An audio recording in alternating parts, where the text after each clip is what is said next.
Indonesia, negeri Sabah yang hilang. Negeri Sabah yang hilang di zaman Nabi Sulaiman dan digambarkan sebagai bagian dari surga yang ada di bumi, ternyata berada di Indonesia. Fakta mengejutkan itu disampaikan ahli matematika Islam Kiai Haji Fahmi Basya Hamdi melalui penelitian selama 33 tahun lebih sejak 1979 hingga kini. Penulis bukan hanya memaparkan tentang peninggalan Nabi Sulaiman yang agung, tetapi merekonstruksikan sejarah Nusantara. Al-Quran datang tidak hanya meluruskan ilmu tauhid dan akhlak manusia, tetapi juga meluruskan dunia keperbakalaan kita. Katanya, seperti dikutip dalam buku Borobudur dan Peninggalan Nabi Sulaiman, cetakan ke-7, Januari 2014, terbitan Zaituna. Menurut penulis, ciri-ciri negeri Sabah yang pernah disinggahi Nabi Sulaiman dan tentaranya telah digambarkan dengan jelas dalam Al-Quran melalui kisah Nabi Sulaiman dan Ratu Bilqis. Kisah itu berawal saat Sulaiman pergi ke Yaman. Saat berada di Yaman, Sulaiman meminta kepada burung hudhud, sejenis belatuk, untuk mencari sumber air. Setelah lama disuruh dan tak kembali lagi, bahkan setelah dipanggil, burung hudhud akhirnya kembali. Aku telah terbang untuk mengintip dan berjumpa sesuatu yang sangat penting untuk diketahui oleh Tuhan. Demikian kata burung hudhud kepada Nabi Sulaiman. Pernyataan itu mengundang rasa penasaran Nabi Sulaiman. Dilanjutkan burung hudhud saat sedang mencari sumber mata air. Dia terbang jauh dan melihat negeri yang sangat indah. Negeri itu bernama Negeri Sabah dan dipimpin oleh seorang raja perempuan yang dikenal dengan Ratu Bilqis. Istana yang dilihat oleh burung hudhud itu, menurut Basya, berada di antara dua tugu, yakni Tugu Dawung dan Tugu Sambireja, Desa Bokoharjo, dan Desa Prambanan, Kecamatan Prambanan, Kabupaten Sleman, Yogyakarta. Pemakaian istilah Ratu Boko dalam penelitian ini sekedar untuk mengenali tempat, karena tempat itu sekarang bernama Istana Ratu Boko, bukan untuk mengatakan bahwa Ratu Sabah atau Ratu Bilqis sama dengan Ratu Boko, sambung Basya. Dilanjutkan burung hudhud, Ratu Bilqis dan pengikutnya bersujud menyembah matahari dan meninggalkan ibadat menyembah Allah. Dia adalah pengikutnya juga telah disilapkan matanya oleh syaitan kepada perbuatan yang syirik. Setelah mendengar keterangan burung hudhud, Nabi Sulaiman marah besar, sebab tidak ada Tuhan lain yang patut disembah selain Allah. Kemudian dia menulis surat yang isinya meminta Ratu Bilqis kembali ke jalan Allah. Surat itu diberikan oleh burung hudhud dan diterima Ratu Bilqis. Penulis mengklaim surat Nabi Sulaiman itu ditemukan di dalam kolam istana Ratu Boko, terbuat dari lembangan emas. Begitupun dengan tempat upacara menyembah matahari. Mendapat surat Nabi Sulaiman, Ratu Bilqis tidak langsung bertobat. Dia malah meminta pengawalnya untuk mengirimkan harta yang berlimpah ke istana Nabi Sulaiman.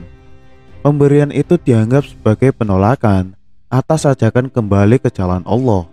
Nabi Sulaiman pun semakin perang dan memerintahkan kepada para pengikut Ratu Bilqis untuk kembali ke negeri Sabah.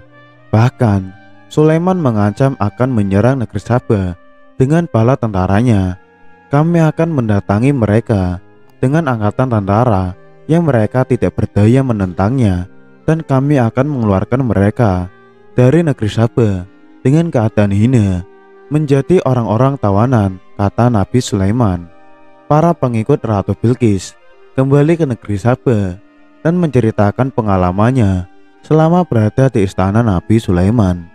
Mendengar cerita para pengikutnya, Ratu Bilqis berniat mendatangi langsung Sulaiman. Niat Ratu Bilqis menemui Sulaiman ternyata sudah diketahui Sulaiman. Dia lalu memerintahkan kepada para pengawalnya, terdiri dari manusia, hewan, dan jin, untuk membuat upacara penyambutan kedatangan Ratu Bilqis. Hai pembesar-pembesar, siapakah di antara kamu sekalian yang sanggup membawa singgasananya Ratu Bilqis kepadaku?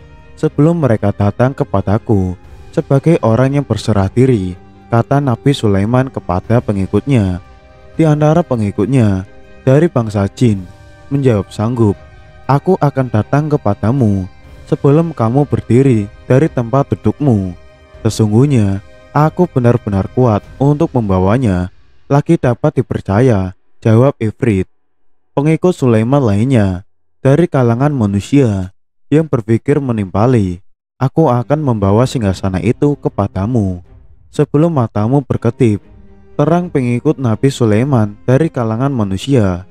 Sebelum mata Nabi Sulaiman berkedip, singgasana Ratu Bilqis yang berada di negeri Saba telah dipindah ke hadapan Nabi Sulaiman. Puji syukur atas nikmat Allah dipanjatkan oleh Nabi Sulaiman.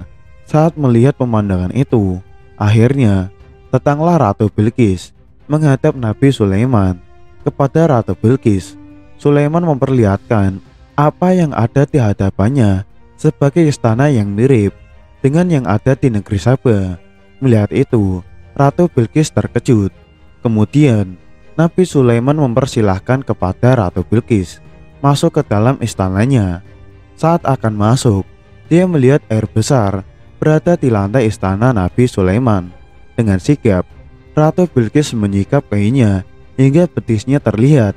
Ternyata air yang dilihat Ratu Bilqis pada lantai istana Nabi Sulaiman adalah kaca. Sesungguhnya ia istana licin yang diperbuat daripada kaca, kata Sulaiman, menjelaskan kepada Ratu Bilqis yang keheranan.